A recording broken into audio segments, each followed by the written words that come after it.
a dar comienzo a la actividad organizada, el coloquio, por la red de intelectuales y artistas en defensa de la humanidad.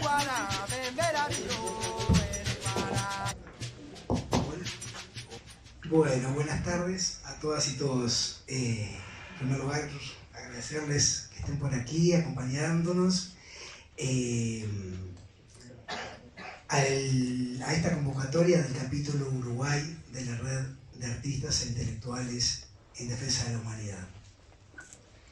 Quiero tomar 2 minutos para hacer una breve reseña para quienes no conocen a la Red H, la Red en Defensa de la Humanidad.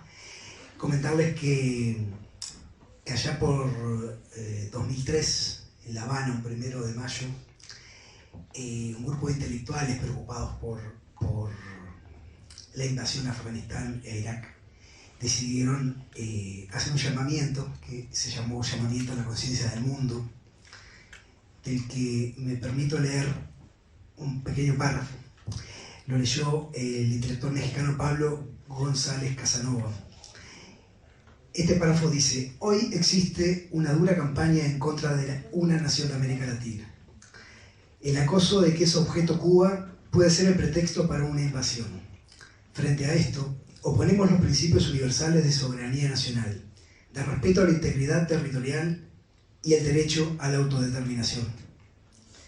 Me parecía más interesante esta cita cuando hoy 185 países en la Asamblea de Naciones Unidas y por 30 años consecutivos votó en contra del bloqueo criminal de los Estados Unidos contra Cuba.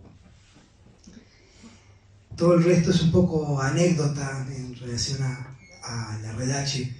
Contarles que, que es una organización internacional donde aproximadamente 400 personas la integran en más de 50 países, totalmente horizontal en cuanto a su funcionamiento y su organización, y que tiene como pilares de funcionamiento y de fundación la defensa del planeta, la de la integración de los pueblos, de una economía emancipadora y solidaria, de la soberanía y legalidad internacional, de la participación popular, de la unidad de la diversidad y la cultura,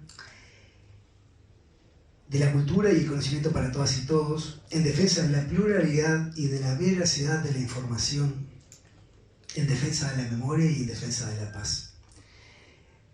Como simple anécdota, pero muy importante, hablar de algunos y algunas de sus fundadores, como la premio Nobel lideresa indígena Rigoberta Menchú, o la economista mexicana Néstor Ceseña, o el sociólogo y politólogo argentino Atilio Borón, o el expresidente Evo Morales de Bolivia,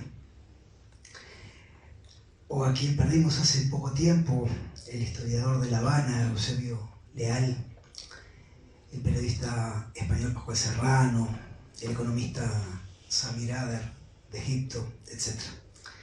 Otros miembros que la integran o la integraron, en Brasil, la licenciada en Letras Marília Guimarães, o el teólogo Fray Beto, el actor estadounidense Danny Glover, o la periodista y ensayista argentina Estela Caloni, Noam Chomsky, el filósofo y lingüista norteamericano, la activista norteamericana antibelicista Cindy Sheehan, o los escritores Saramago o Adolfo Pérez Esquivel. En nuestro país, Benedetti o Eduardo Galeano fueron también fundadores e integrantes activos de la Red en Defensa de la Humanidad. Y estas 3 hermosas mujeres que me acompañan en el panel: Navi Mansilla, que luego la presentaremos, luego Diane Denois y Marina Cultelli, que seguramente todas y todos conocen. Voy a darle paso ahora a Nagui, contarles que Nagui es magíster en arte por la Universidad de Toronto. Me corregís luego si en algo me equivoco o algo me olvido, no digo. Ella es doctora en historia con especialización en ciencias políticas, Entre sus publicaciones podemos señalar que es coautora con Carlos Machado de la Cronología Histórico-Cultural de América Latina y el Mundo, un hermosísimo libro con un formato apaisado hermoso que particularmente me gusta mucho. Actualmente es secretaria académica de la Fundación Vivian Trías, es secretaria de la Asociación de Amigos de Eduardo Galeano e integrante, como decía hoy, del capítulo Uruguay de la Red H. Así que las dejo con las palabras de la E. Bueno, muchas gracias, Enrique. No soy doctora. Bueno, por poquito, pero no soy. Quiero agradecer a la red por haberme invitado. Muchas gracias. Me preguntaba yo qué diría sobre Cuba.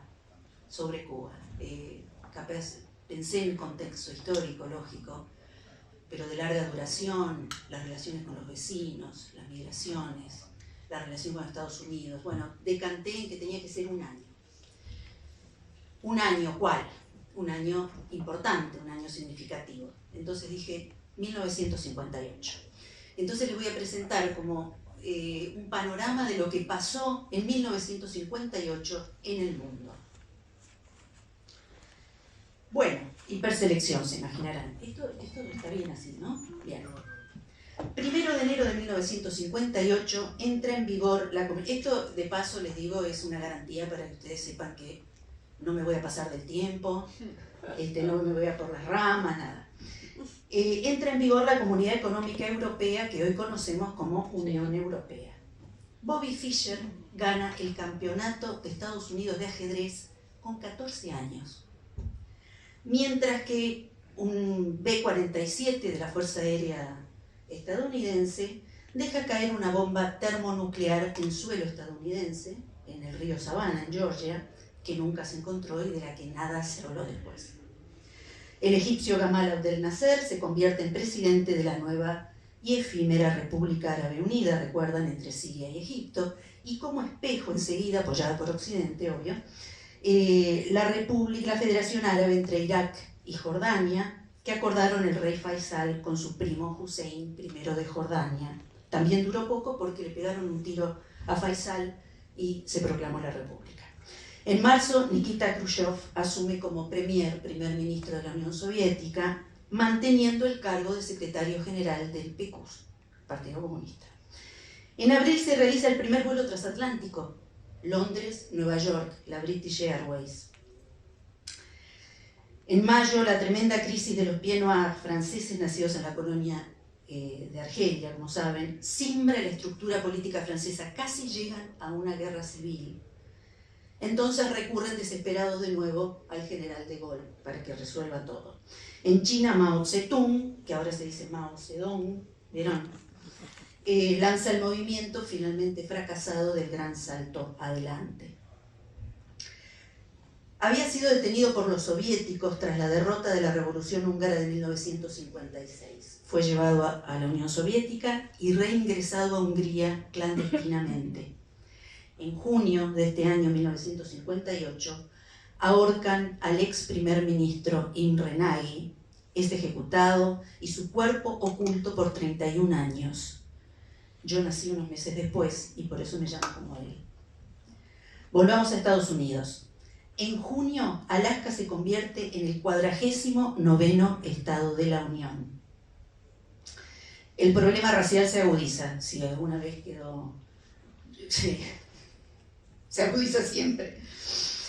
Este junio, Richard Lavin, díganme si no es un apellido perfecto, un hombre blanco, y Mildred Jeter, descendiente de negros y de indios, viajan de Virginia a Washington D.C., a la capital, para casarse.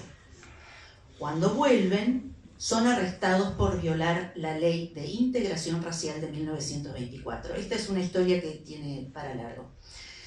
Y en septiembre, fíjense, los vecinos de Little Rock, Arkansas, desafían la decisión de la Suprema Corte de Integración Racial en las escuelas blancas y prefieren cerrarlas a admitir negros. Todo esto pasa mientras Jack Kilby crea el primer circuito integrado en una pieza de silicona, el microchip, y se empieza a usar la lata de aluminio como envase de alimentos. 1958. El 2 de octubre, Guinea, parte del África Occidental Francesa, proclama su independencia bajo el liderazgo de Sékou Touré. Es el primer país del África subsahariana en independizarse de Francia. En octubre muere el Papa Pío XII, ese aristócrata Eugenio Pacelli, y lo sucede el patriarca de Venecia, Angelo Giuseppe Roncalli, como Juan XXIII, el bueno Juan XXIII, que se llamó igual que aquel antipapa del siglo XV. En diciembre, dos datos que me encantó ponerlos porque son antipódicos. Se funda en España el grupo nacionalista vasco Euskaditas Katasuna, ETA, Patria Vasca y Libertad, único grupo armado que emerge durante el franquismo. Y del otro lado, Ruth Handler patenta la muñeca Barbie en Los Ángeles, California, sin saber que se convertiría en el segundo juguete más vendido del mundo, después del Lego. Bueno, apretadísimo puñado de datos culturales. En Italia, Domenico Modugno nos deja el inolvidable y versionado a morir Nel blu dipinto di blu, volaré, ¿recuerdan? Y el guitarrista español Andrés Segovia estrena Fantasía para un gentilhombre de su connacional Joaquín Rodrigo. El luisianense Jerry Lee Lewis, The Killer, canta con un piano enloquecido Great Balls of Fire, y en otro registro Frank Sinatra nos deja Come Fly With Me. Recuerdan también el malogrado Richie Valens, que en realidad se llamaba Richard Valenzuela, descendiente de mexicanos, que populariza La Bamba. Al año siguiente muere en un accidente de aviación, recordarán que es un episodio que da lugar a McLean para su American Pie en 1971. Bueno, otra historia también. El nigeriano Chinua Achebe escribe esa demoledora novela Todo se derrumba, que vende millones de ejemplares y la votan como la mejor obra africana del siglo XX. En Gran Bretaña, Graham Greene publica Nuestro hombre en La Habana, y póstumamente en Italia, la única novela del príncipe Giuseppe de Lampedusa, Il gatto pardo.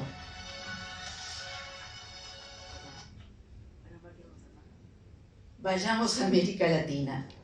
Dos presidentes derrocados, Marcos Pérez Jiménez en Venezuela recién y Juan Domingo Perón de Argentina en 1955, coinciden en Santo Domingo en enero de 1958. Allí llegará también el enero siguiente Batista.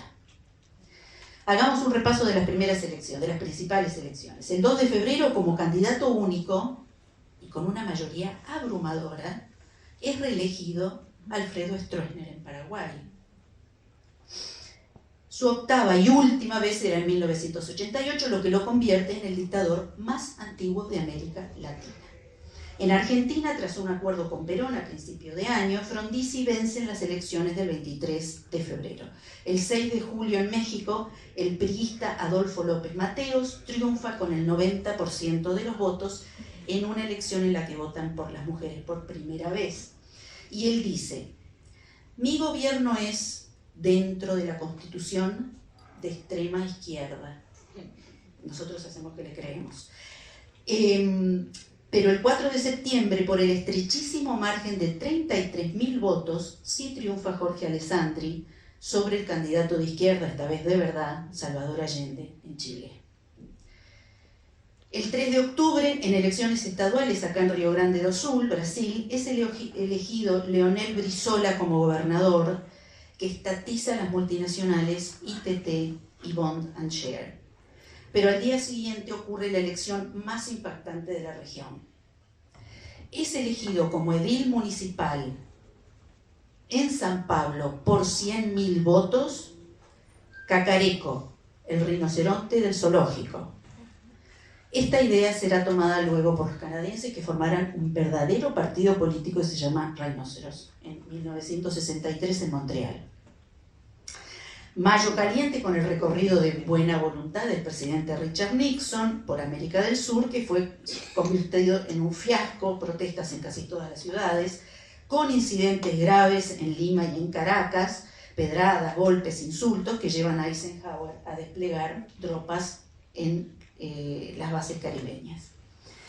En Estocolmo, en un templado domingo 29 de junio, 15 grados, Brasil gana por primera vez la final de la Copa Mundial de Fútbol frente al locatario Suecia, 5-2. Y allí se destaca el joven de 17 años, Edson Arantes do Nascimento, Pelé. Les recomiendo leer los relatos de Galeano sobre Pelé, Garrincha y este mundial en Memoria del Fuego y en Fútbol a Sol y Sombra. Lunes 22 de diciembre. Trujillo y Duvalier se encuentran en la frontera y firman un pacto de mutua protección contra el comunismo. No solamente por los tumultos de la común vecina isla, sino porque 5 meses antes Duvalier había reprimido a muerte un levantamiento de exoficiales que intentaban derrocarlo. Papadoc Duvalier organiza entonces esa fuerza paramilitar que han oído mucho, directamente bajo su mando los temibles Tonton Macut. El 31 de diciembre, aviones de la Fuerza Aérea Guatemalteca bombardean embarcaciones mexicanas pescando ilegalmente en aguas jurisdiccionales de Guatemala. El incidente lleva a una ruptura de relaciones entre ambos países, pero enseguida se recomponen. El baiano Jorge Amado escribe Gabriela, Clavo y Canela. El mexicano Carlos Fuentes, La región más transparente. El chileno Pablo Neruda, Extravagario. Y el peruano José María Arguedas, Los ríos profundos. Una Circe Maya de 25 años publica En el tiempo. Cuánto estallar de luz despiadada se hunde. Tajo curado, rostro cubierto. Había un párpado abierto que no quería, abierto, costándole, doliéndole, y que por fin se cierra.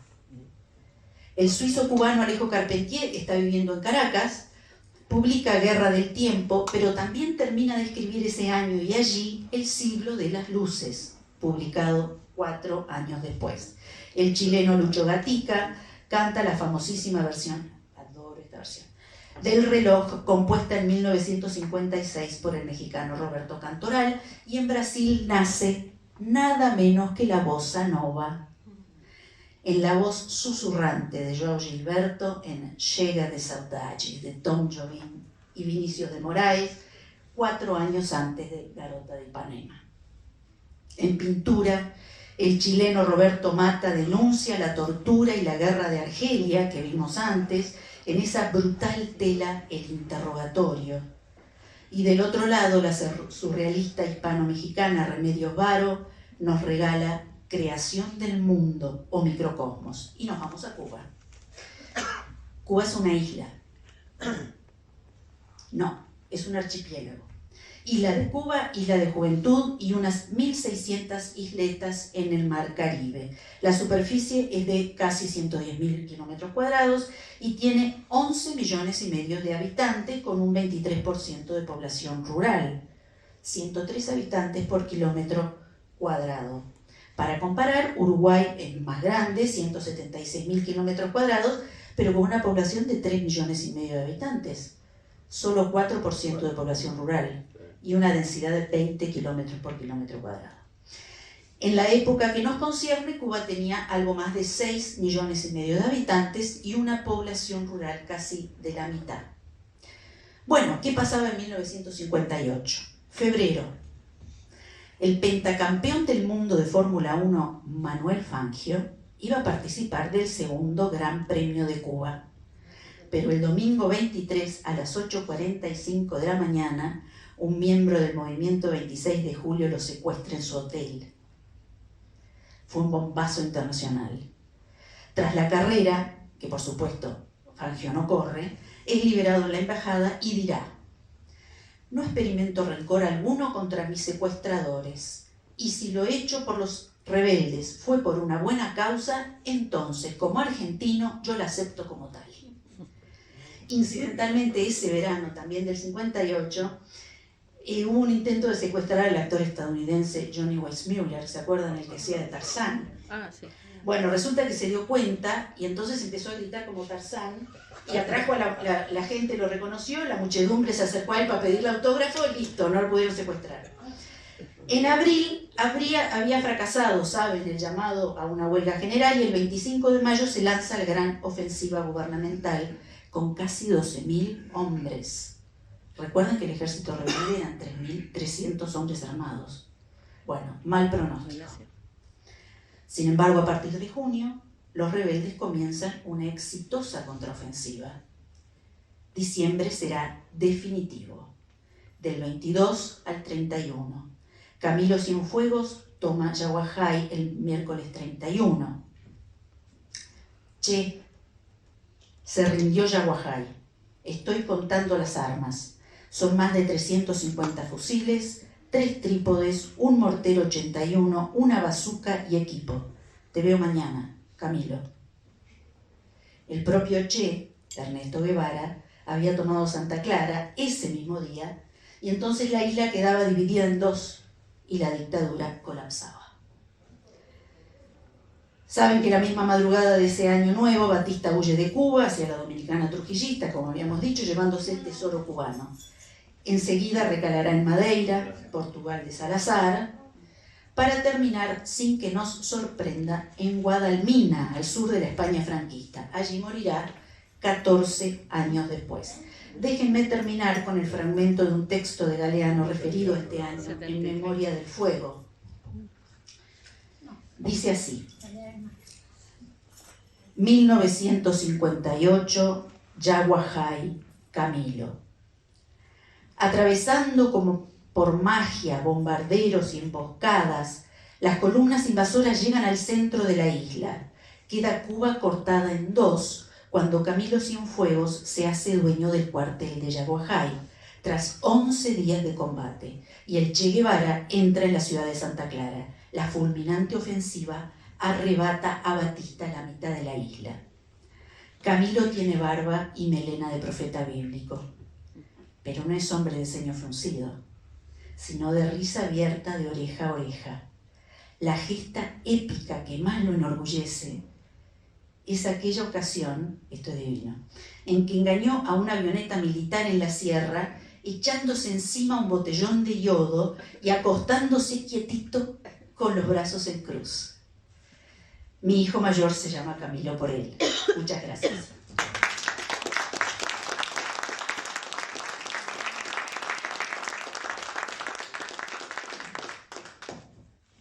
Muchas gracias, Maggie.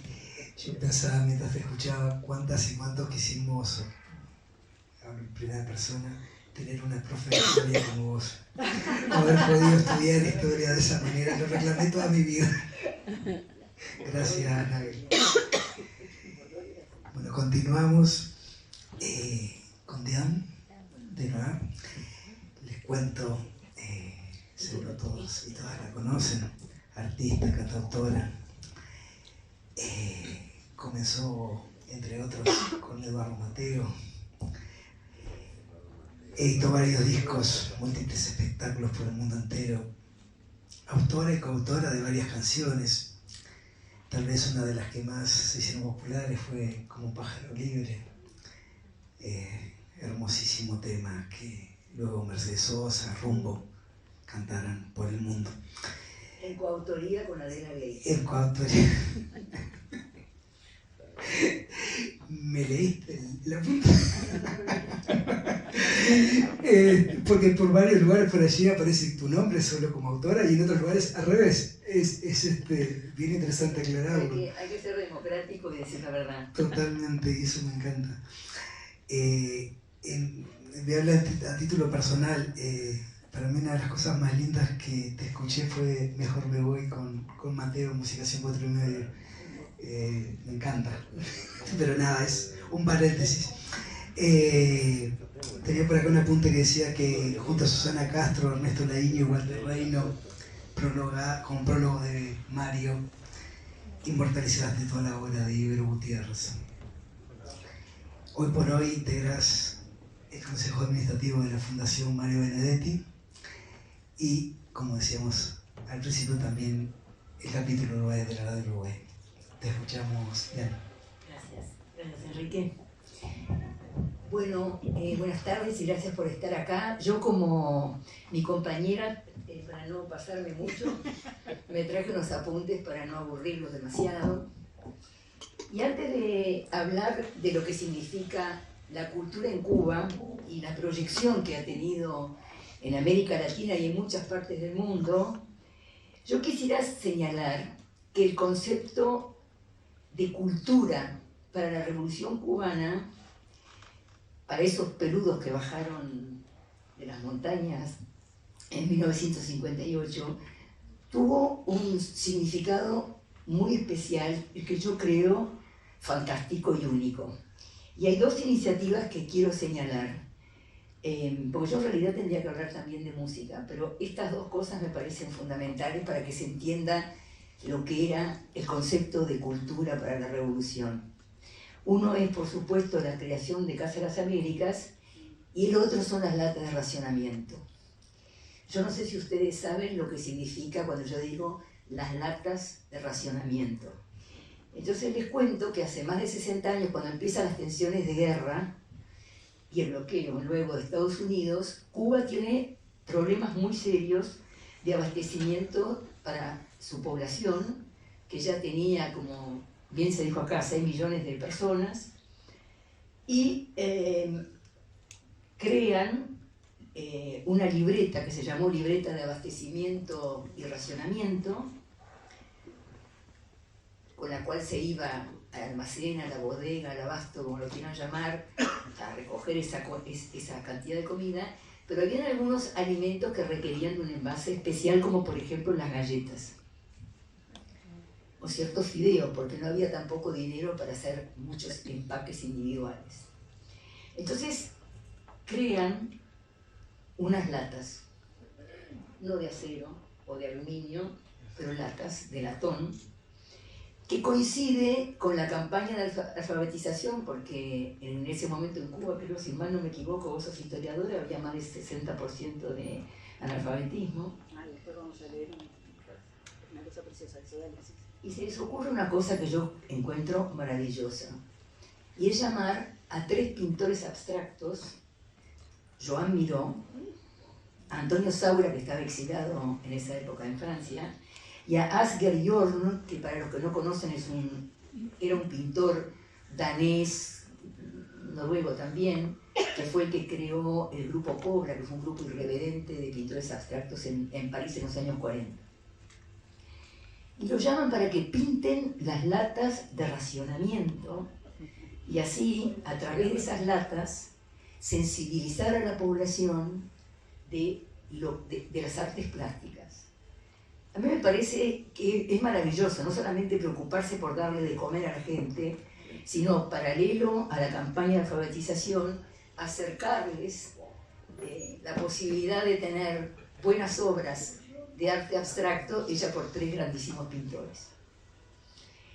Y el otro concepto maravilloso de cultura es que con solamente 3 meses de haberse instalado en la revolución, de haber llegado a lograr la revolución, se crea la Casa de las Américas junto a Aide Santa María, la hermana de Abel, que fue un mártir de la revolución. Ya el concepto de la casa es un concepto, para mí, revolucionario, porque es abrir las puertas de la cultura latinoamericana, al comienzo centrada en la literatura y las artes plásticas y luego ampliada a todas las disciplinas de las manifestaciones culturales. La Casa de las Américas divulga, investiga, auspicia, premia y publica la labor de escritores, de artistas plásticos, de músicos, de teatristas y de estudiosos de la literatura y las artes. Desde 1960, a solo un año de la revolución, y a pesar de las dificultades económicas que tenía Cuba, ya empiezan a publicar su revista Casa de las Américas. Después vendrán otras publicaciones, a partir del año 64, una que era conjunto, que era para el teatro, otra que era especialmente para la música, que era un boletín de música, otro que era Anales del Caribe, con textos en inglés, en francés y en español, lo que a nosotros nos permitió conocer otras realidades que desconocíamos, como por ejemplo de Haití o de otras islas del Caribe. Lo más importante que yo quisiera destacar es lo que significó la Casa de las Américas, por un lado como un faro difusor de la cultura latinoamericana y especialmente en los años 60 de la literatura latinoamericana, porque es gracias a la casa y a sus premios y a su revista que los latinoamericanos pudimos enterarnos, conocer y leer acerca de muchísimos nuevos escritores que de otra manera jamás nos hubiéramos enterado. No nos olvidemos que en la mayoría de los países nuestros desconocíamos las realidades de América Latina. La palabra América Latina era una reivindicación política, ideológica, idealista, pero no teníamos la menor idea ni la menor información sobre sus culturas o sus escritores, pero sí estábamos todos mirando para Estados Unidos y para Europa en aquella época. La Casa de las Américas resultó entonces un faro de difusión hacia América Latina de nuestras propias creaciones. Quienes hemos tenido el privilegio de acceder al archivo de correspondencia personal de Mario Benedetti, hemos descubierto lo que significaron aquellos encuentros anuales en la casa. Porque Mario tenía copia de lo que escribía y de las respuestas, o sea, las cartas que le mandaban a sus amigos, y sacaba copia de sus propias respuestas, y ahí se ven los diálogos, donde queda claramente que los miembros del jurado se reunían durante un mes en Cuba para leer las obras que tenían que seleccionar para cada premio. En aquella época, acuérdense que no había ni internet, ni mail, y el correo era imposible. Por lo tanto, la única solución era reunirse personalmente en Cuba y durante un mes leer, organizarse, discutir, etc. La mayoría de esos escritores que iban invitados por Cuba no se conocían entre ellos. Y es gracias a esa estancia en Cuba que se afianzan los vínculos personales, que se intercambian sus obras más recientes. Venían los escritores con algunos de sus libritos y se iban pasando, e incluso, que eso se ve en las cartas, comienzan a ayudarse los unos a los otros con contactos de otras editoriales. Algunos de esos escritores eran también editorialistas, pero otros que no lo eran le pasaban el dato al nuevo colega sobre la posibilidad de edición que habría en otro país.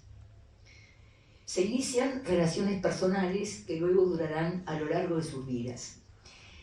De los uruguayos que más iban a Cuba estaban Ángel Rama, Mario Benedetti, Idea Vilariño, Manuel Claps, José Pedro Díaz, entre otros. Son varios los que van, pero son los más asiduos al premio.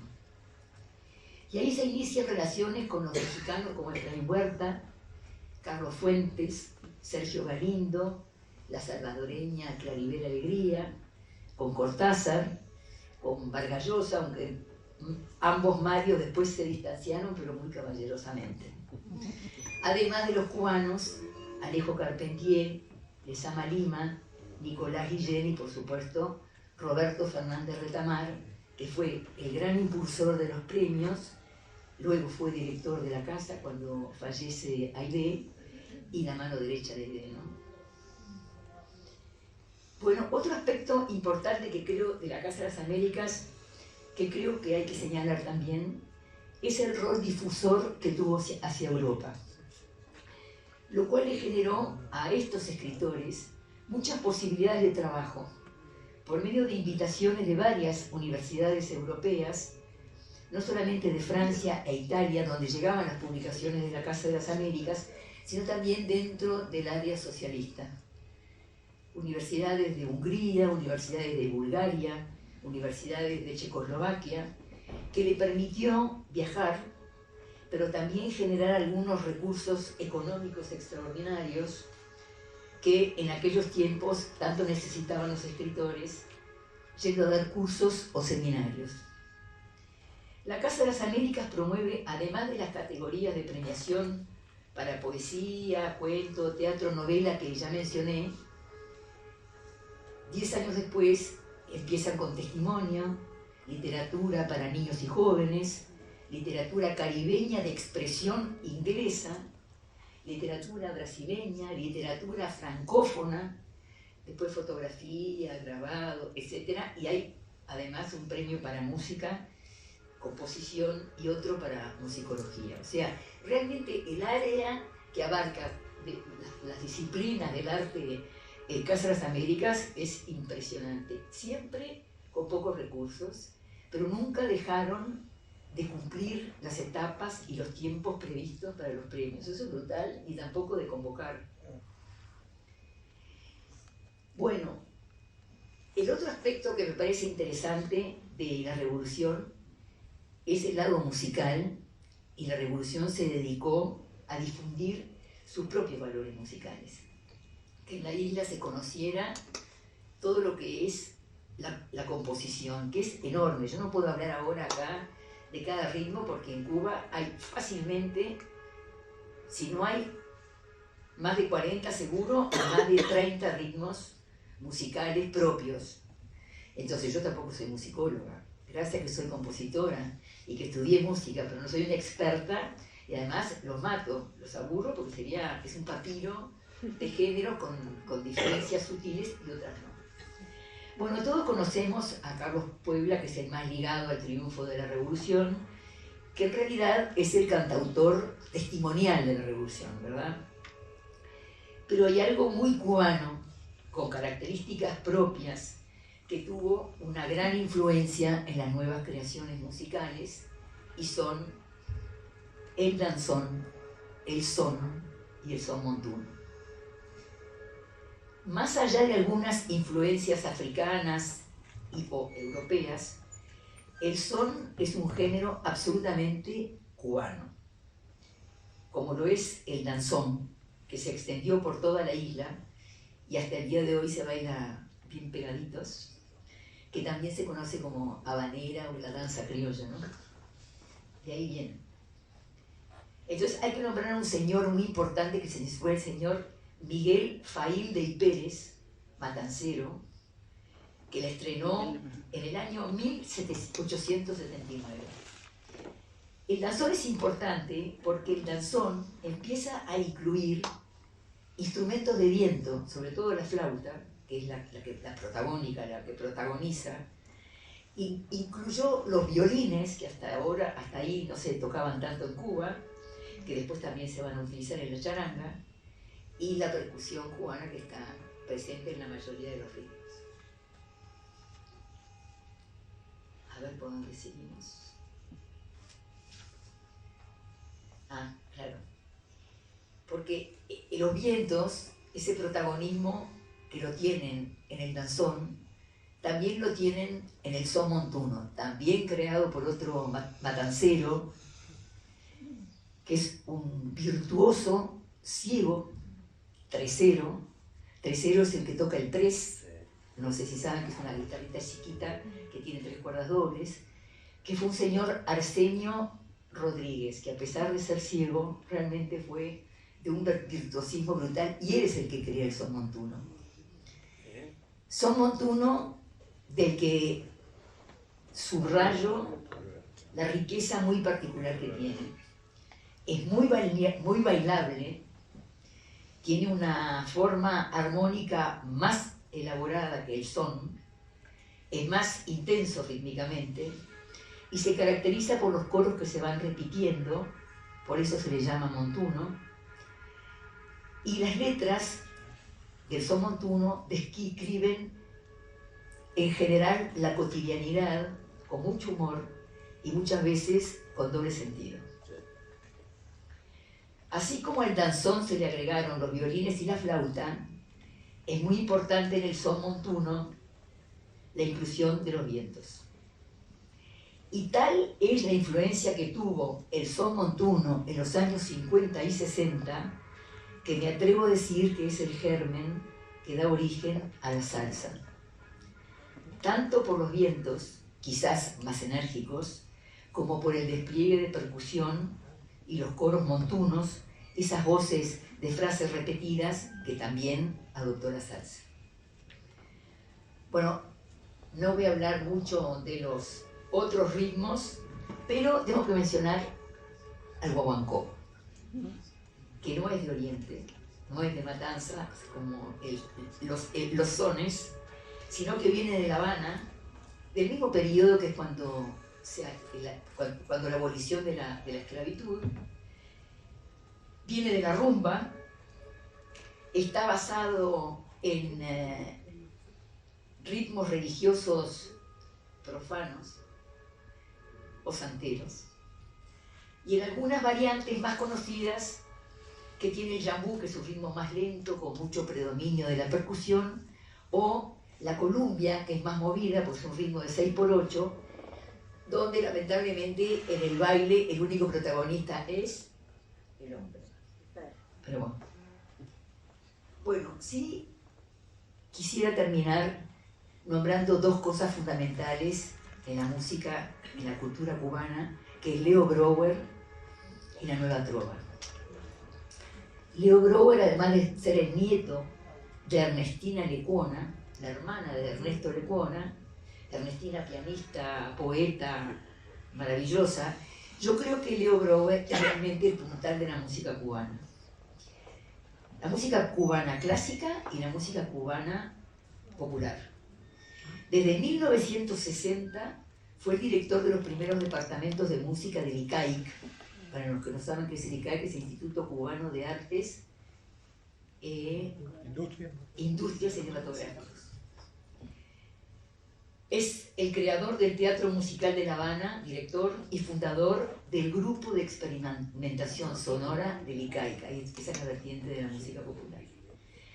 Yo considero que además de grandísimo compositor y director de orquestas sinfónicas, Leo Brouwer ha sido una referencia imprescindible para los jóvenes creadores surgidos a partir de la revolución como Pablo Milanés o Silvio Rodríguez, estos nuevos troveros que a todos nos conmovieron a finales de los años 60 con sus creaciones, que tanto nos influyeron a más de uno, me incluyo. Esa nueva canción latinoamericana que se hermanó con las composiciones de Daniel Biglietti, de Violeta Parra, de Chico Buarque, esa hermandad, gracias a la preocupación y a la permanente convocatoria de Cuba por la unidad y la integración de América Latina.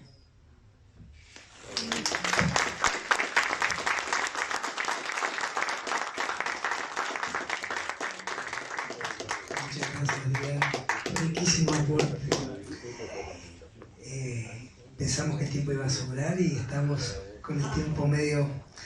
Quiero simplemente, en nombre de la red, agradecer la presencia del embajador Esteban Catalina del Estado Plurinacional de Bolivia y de la embajadora Sula Popa de la República de Cuba.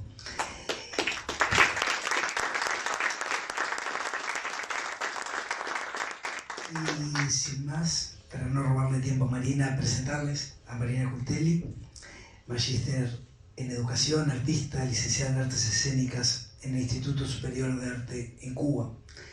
Actualmente se desempeña como docente en la Facultad de Artes de la UDELAR, aquí en Uruguay. Tiene múltiples publicaciones y una muy importante trayectoria teatral, con exposiciones plásticas y en el mundo, y cuenta en su haber con diversos reconocimientos nacionales e internacionales. Te damos la palabra, Marina. Bueno, yo voy a saltar algunas cuestiones porque estamos con breve tiempo, ¿cierto? Pero mi trabajo, más que nada, es también se podría categorizar como una denuncia. Sobre la subjetividad en disputa, el caso de Ángel Escobar, un tema de derechos en defensa de la memoria, la verdad y la justicia. En los documentos de escritores no se solucionará ningún poema, pero, como dice Ángel Escobar, ya que estamos en la Feria Internacional del Libro, propician el conocimiento entre escritores de diferentes países. El hecho de escribir propicia una especie de solidaridad, de lucha por conseguir que nuestros libros se acerquen a los lectores, o aunque sea para que los escritores nos convirtamos en lectores unos de otros. Cierro comillas. La búsqueda a toda ultranza del éxito y la mediación de la propaganda han menoscabado el rol del escritor, de este escritor. Esta intervención trata de esa tergiversación, aniquilamiento y linchamiento mediático en revistas especializadas.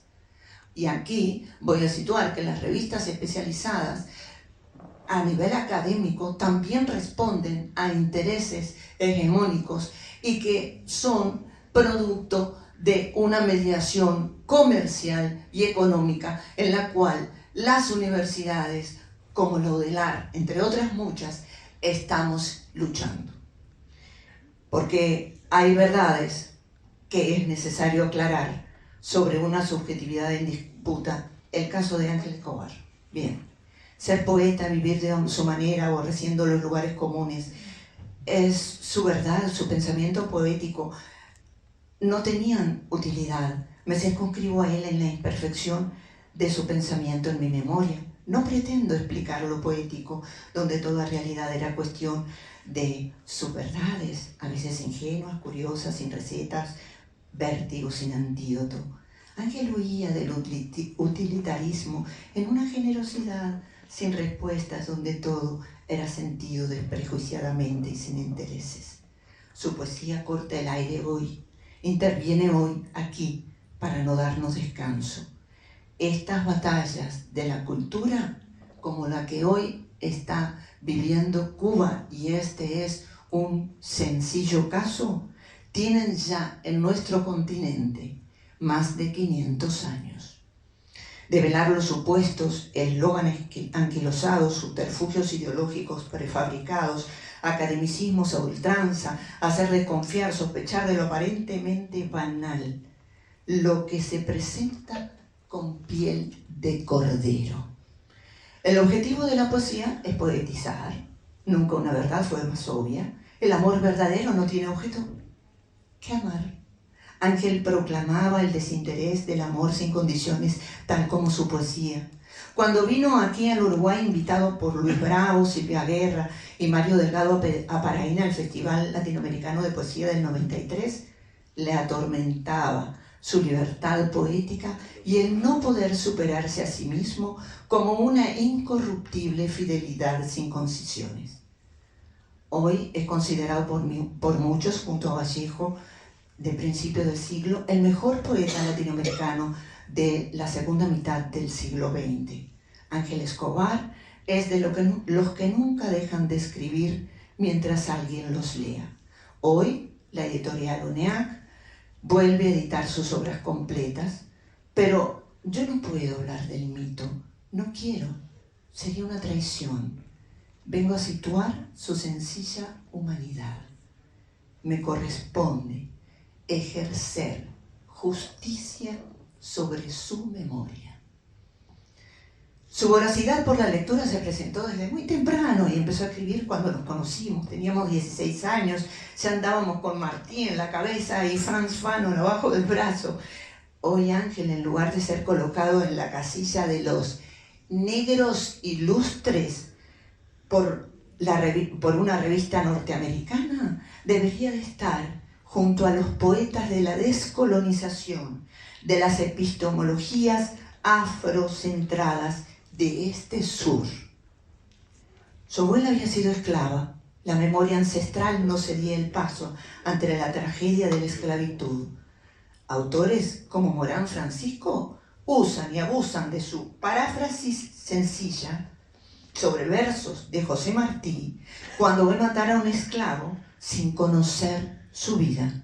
Cualquiera se toma el derecho de decir lo que no sabe desde su blanquitud racista, porque Ángel era negro y, para peor de males, a partir de los 28 años, cuando ya había escrito la mayor parte de su obra, debutó con una enfermedad psiquiátrica que, junto al feminicidio, su padre mató a su madre, lo llevó a suicidarse a los 39 años. Después de las muy arbitrarias y despóticas confusiones en revistas especializadas literarias del poder hegemónico imperante, parecería que ni los locos ni los negros tienen derechos humanos. Como los muertos están muertos y no pueden levantarse, valgan estas líneas en su defensa. Cuando nos enamoramos, a mi madre se le ocurrió presentarle a Benedetti. Y desde el 74 al 77 estuvimos visitándolo en Alamar. Fuimos los primeros en leer su borrador de poesía trunca sobre jóvenes poetas asesinados por el terrorismo de Estado en Latinoamérica. Los poemas de Ángel eran, como de costumbre, conversacionales, obvios, hasta que Benedetti empezó a trabajar con los intimistas. Aquellos poemas que a Ángel no le gustaba mucho mostrar. Esos casi 4 años fueron de aprendizajes. A los 19 años, Ángel fue el poeta más joven en ganar el Premio David de Poesía con viejas palabras de uso. Si Walt Whitman se pregunta ¿qué ruta debe seguir un poeta?, Ángel se dejó llevar por su camino sin tener tiempo para preguntarse por dónde pisaba. Bueno, después vino la época de la ENA, la Escuela Nacional de Arte, y del ISA, el Instituto Superior de Arte, que fueron vanguardias en la formación artística de la Revolución. La época de los amigos, el pintor Nelson Villalobos, Pon Juan, René Francisco, artistas visuales, el dramaturgo Alberto Pedro Torriente y tantos más. Con Santiaguito Feliú nos conocimos en el campamento de la Isla de la Juventud y empezaron a presentarse juntos, cantando, poetizando, teatralizando. Estábamos amaneciendo en grupos de lectura y colectivamente. En el ISA, Francisco López Sacha, que hoy es presidente de la UNEAC, que va a editar nuevamente sus obras completas, que anuncio que no son completas porque yo tengo poemas inéditos a las órdenes, fue nuestro profesor de artes dramáticas. Entonces llegaron para quedarse las fiebres. Pasó por allí la fiebre de Nietzsche, la fiebre de Borges, la fiebre de Feliberto Hernández, de Kafka, de Cortázar, de Octavio Paz.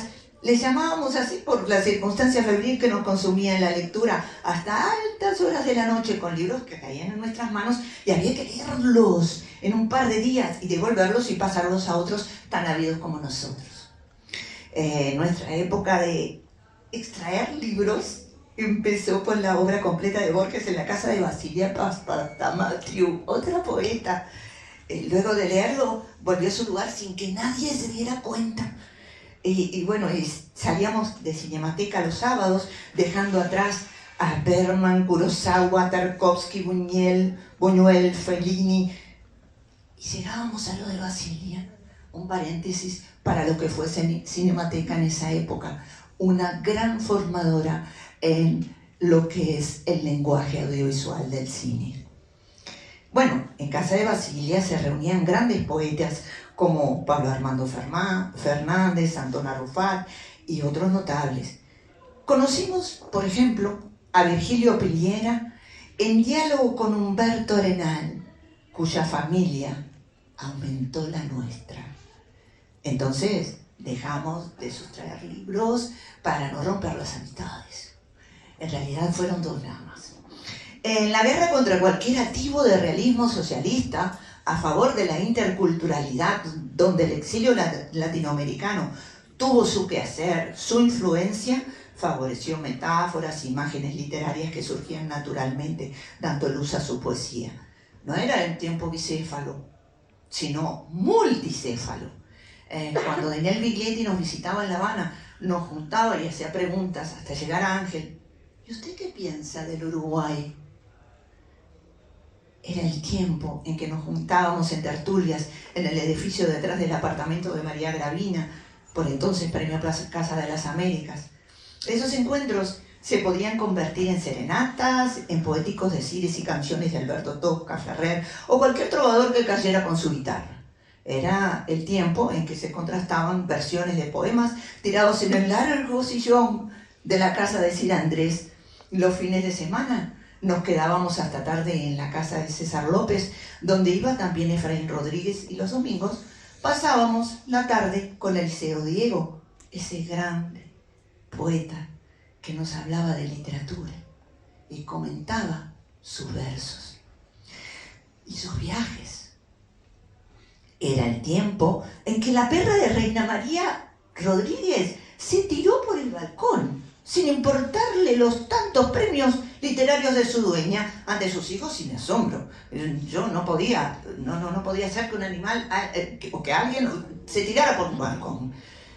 En la antología poética cubana, Yo soy la culpable, de 1985, que hace Reina María, aparece una generación de poetas jóvenes intimistas. Ser intimista era romper con la generación anterior, que era caracterizada por una épica revolucionaria universalista y grandilocuente. En casa de Reina María, el movimiento de la palabra escrita se intercambiaba oralmente a causa de la escasez de papel y las dificultades para publicar. La abrumadora creación literaria se contraponía a los eximios recursos editoriales. Sigfredo Ariel, Osvaldo Sánchez, Marilyn Boves, Soleida Ríos, Cira Andrés, la actriz Marilena Diardes. Nos veíamos siempre. Luego se sumaron Rito Ramón Arroche y Caridad Atencio. Y bueno, y después vino la generación de Edel Morales.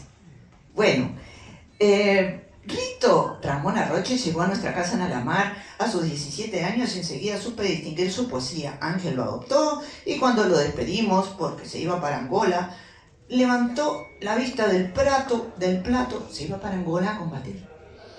Entonces Ángel levantó la vista del plato y sin tono de reproche me dijo, él me dijo, el congrí no pega con el potaje. Y Rito se llevó aquella frase prendida en su memoria. En lugar de acusar mi poca habilidad en la cocina, citaba el contexto culinario de Lezama Lima o Carpentier y yo preguntaba, ¿y por qué no cocinas tú? Cocina vos.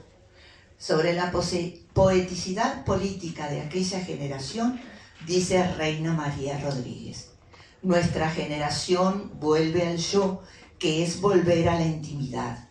La guerra que se libró entonces fue por la individualidad y la intimidad como parte de lo social. Y voy a hacer un breve ejemplo. Una vez estábamos caminando por la calle Obispo y pasamos por la Moderna Poesía, que es una gran librería, y Ángel me dijo, ¿ves? Allí un día tú vas a entrar y van a estarle vendiendo mis obras completas y la vas a llevar porque mis obras completas son para que todo el mundo la lea.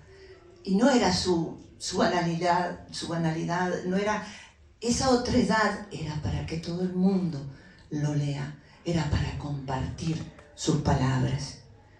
Era el tiempo de las reuniones literarias en la casa de Reina María, los jueves por la noche, cuando uno había empezado a tomar forma, La Azotea, que además concluyó en 7 números de una revista literaria. Se compartía el de Rousseau, allí donde una vez llegó Juan Gelman con sus lecturas, sus dilemas, sus preguntas sobre los desaparecidos. Mi padre, después de haber sido desaparecido, había pasado 5 años en la prisión de Rawson, en las mazmorras del Plan Cóndor, y había llegado a Cuba después de ser liberado. Recuerdo cuando mi padre estaba todavía desaparecido, caminábamos por Alamar rumbo al Golfito junto a mi madre, y mi hermana chica, Gabriela, saltaba sobre una rayuela. Con la solidaridad cubana, como tanta, para tantos y tantas, Ángel escribió varios poemas. Andrés por Bruno. Bruno era el nombre de clandestinidad de mi padre, antes de que se encontraran en Cuba, después de su liberación. Aclaro que el primer error que se comete es identificar escritura con fecha de publicación, un absurdo, ya que estos poemas están en el libro A Uso de Confianza. Y hay poemas publicados, la mayor parte de su obra fue escrita antes de su primera crisis, antes de los 28 años. Nosotros estuvimos juntos más de 12 años como pareja y nos casamos. Soy un testigo fiel. Los 7 poemas dedicados a mi padre, a su resistencia a la tortura, a la cárcel, injustamente, equivocadamente, mentirosamente, en revistas literarias son atribuidos a la vivencia del propio autor. Se aduce que Bruno forma parte de un desdoblamiento de su personalidad, la personalidad psiquiátrica del autor. Faltaban años aún para que se enfermara. Y se afirma que las torturas eran las que sintió Ángel en carne propia y no mi padre. Como si la solidaridad no existiera, como si no fuera cierta la sensibilidad de Ángel de ponerse en ese lugar de la otredad. Se deshacen los poemas en un nombre de una falsa deconstrucción y así queda la mentira instalada sin oportunidad de respuesta, porque los muertos están muertos y el suicidio de Ángel lo sepultó racializado y loco para quienes eurocéntrica y hegemónicamente se creen dueños de la verdad por vivir en el norte junto a los amos del mundo, desconociendo sus entrañas, como dijera Martí. Sin embargo, voy a saltar acá un poco, la mentira continúa hasta en otra voz, ahora en 2022, la de Belén Eulen de Franco. En el horizonte textual, comillas, en el horizonte textual está la escritura cínica del régimen castrista, la falta de libertad en Cuba, el desamparo en una especie de asesinato indirecto cometido por el Estado. Si yo fuera abogada, haría un juicio y que me demuestren que Ángel Escobar fue asesinado por el Estado. Ya se sabe que todo esto forma parte de una guerra sucia contra la cultura. Igual duele. Me pregunto si existen leyes para demandar tanta mentira. Para terminar, le pido al acusado que asuma su propia defensa. Del libro Epílogo famoso de Ángel Escobar, leo el poema Sobre un lugar común. Me preguntaron y no supe decirlo. Me callé o dije otras sandeces que eran menos comunes, menos lugar y menos ciertas. Lo hice pensando en tropos, estilo, insinuaciones, con palabras marcadamente gráciles. A lo mejor lo entienden los cronistas o a lo mejor se quedan sin saberlo, aunque le dé contento al exquisito. Aquellas mis palabras de entonces se cerraron, como acontecerá de aquí a algún tiempo, con la mismísima boca que las dijo. Sabía que Valery, que Paz, que Shakespeare, que Vallejo sabía, y el camino con tarjas inequívocas se torna implacable. Pero quiero decir que lo sabía, y que, a pesar de todo, ahora vuelvo a saberlo. Schindler, Safo, Rimbaud, y el camino con tarjas equívocas o no, vuelve a hacerse de nuevo intransitable. Me preguntaron y no supe decirlo, porque quería contar palabras inmortales para que el tiempo y yo fuéramos esa yunta que suavemente deja su raya en la parcela. Pero no quiero más ser enyuntado. Prefiero ser el toro de embestida y no dejar que estrujen mis riñones los dueños del decir, ni el antologador, ni los que tienen muy suaves latifundios en revistas. Ahora quiero decir palabras bien mortales y citar con mi boca a quien me dé la gana, porque las ganas me vienen desde cerca. Ahora quiero morir. Quiero morir diciendo esto. Yo nací en un bohío, sin zapatos, porque hay otros que nacen con piel de desayuno y con zapatos. Les tengo odio a los buitres y al gusano, al que almacena puestos y engorda oportunismos. Grito, ¡viva Fidel! ¡Dale duro a los yanquis! Quiero que no se muera el patria muerte y terminar diciendo torpemente que soy hijo de la revolución. Nunca más un lugar común fue más exacto.